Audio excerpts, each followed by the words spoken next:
ஸ்ரீமதே ராமானுஜாய நமஹ. ஸ்ரீ பிள்ளை உறங்காவில்லிதாசருடைய திருநட்சத்திரம் இன்னைக்கு மாசி மாசம் ஆயில்யம் நட்சத்திரம். ஸ்ரீமத் ராமானுஜருடைய முக்கியமான சிஷ்யர்கள்ல ஒருவர் இவர். இவர் ஒரு காலத்துல மல்யுத்த வீரரா இருந்தார், ரெஸ்லர். அவருடைய இயற்பெயர் தனுர்தாசர். இவர் தன்னுடைய மனைவி பொன்னாச்சியின் கண்களுக்கு அடிமை. அதாவது அவளுடைய கண்கள் அவருக்கு ரொம்ப பிடிக்கும். அவர் அதுதான் மோஸ்ட் பியூட்டிஃபுல் இந்த வேர்ல்டுன்னு நினைச்சிருந்தார். அதனால ரோட்ல போகும்போது அவளுக்கு கொடை பிடிச்சுட்டு போவார், ஏன்னா அந்த கண்களுக்கு ஒரு டேமேஜ் ஆகக்கூடாதுன்னு. ஒரு நாள் இவர் ரோட்ல அவளுக்கு கொடை பிடிச்சுட்டு அவளுடைய கண்களை பார்த்துட்டவாறு இவர் பேக்வேர்டா நடந்துட்டே வருவார். அப்போ ராமானுஜர் தன்னோட சிஷ்யர்களோட காவேரி ஆத்துல இருந்து குளிச்சுட்டு போறார். சுத்தி இருக்கிறவெல்லாம் அவரை தனுதாசரை கலாட்டா பண்றா, கேலி பண்ணி சிரிக்கிறா. ராமானுஜர் இது எல்லாமே கவனிக்கிறார். கவனிச்சுட்டு தன்னுடைய சிஷ்யர்கள்ட்ட தனுர்தாசரை தன்னுடைய இருப்பிடத்துக்கு கூட்டுன்னு வாங்கோ அப்படின்னு சொல்றார். அவளும் போய் சொல்றா, அது மாதிரி உங்களை ராமானுஜர் பார்க்கணும்னு சொல்றார், வாங்கன்னு. இப்ப ராமானுஜர் அவர் வந்த உடனே அவர்கிட்ட கேட்கிறார், ஏன் நீ இந்த மாதிரி எல்லாரும் சிரிக்கிற மாதிரி நீ பண்ற அப்படின்னு சொன்னார். நீ மாதிரி கொடை பிடிச்சிட்டு இது மாதிரி போனீங்க அப்படின்னு.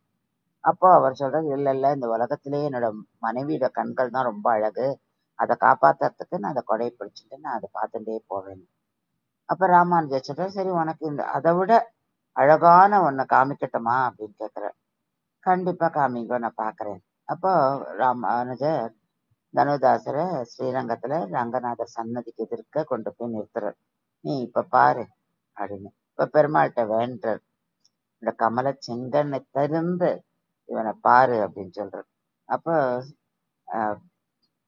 பெருமாளும் தன்னுடைய திருக்கண்களை அப்படியே திறந்து கண்களை சுழற்றி தனுதாசருக்கு காட்சி தரார்.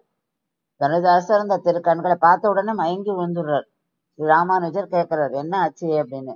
அவரை எழுப்புறார், என்ன ஆச்சு உங்களுக்கு அப்படின்னு.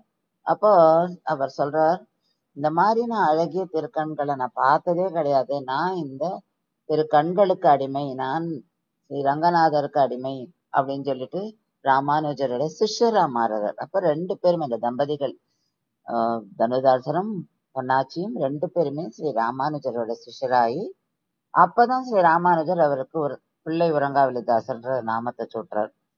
ரெண்டு பேருமே ஆச்சாரிய கைங்கரியமும் பகவத் கைங்கரியமும் பாகவத கைங்கரியமும் பண்ண ஆரம்பிக்கிறார். ஸ்ரீ ராமானுஜர் எல்லாரையுமே ஒரே மாதிரி பாவிச்சார். இதை எப்படி நம்ம தெரிஞ்சுக்கலாம்னா, ஸ்ரீ ராமானுஜர் எப்பவுமே காவிரியில குளிக்க போகும்போது ஸ்ரீ முதலியாண்டான் சுவாமிகள் தோல் மேல கை வச்சுட்டு போவார்.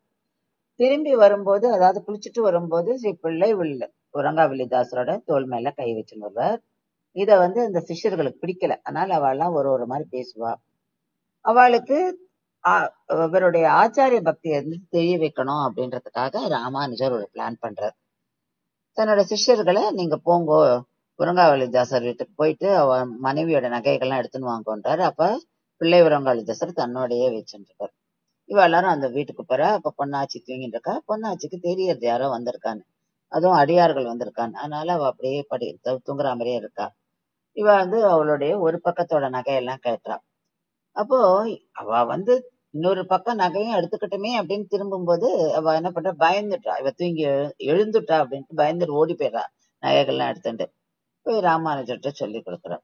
அதுக்கப்புறம் பிள்ளை உறங்காவில்லிதாசர் ராமானுஜர் சரி நீ போ வீட்டுக்கு போன்னு அனுப்புறாரு. அப்ப இது வந்த உடனே பொன்னாச்சி சொல்றா, இந்த மாதிரிலாம் நடந்தது. அப்போ அவர் உறங்காவில்லிதாசர் கோச்சுக்கிறார், நீ பேசாம இருந்ததா அவ இன்னொரு பக்கம் நகையும் எடுத்துன்னு போயிருப்பா. நீ நகை மேல ஆசைப்பட்டுட்டு தான் இப்ப திரும்பி அதை காப்பாத்துறதுக்காக தான் இப்ப திரும்பின.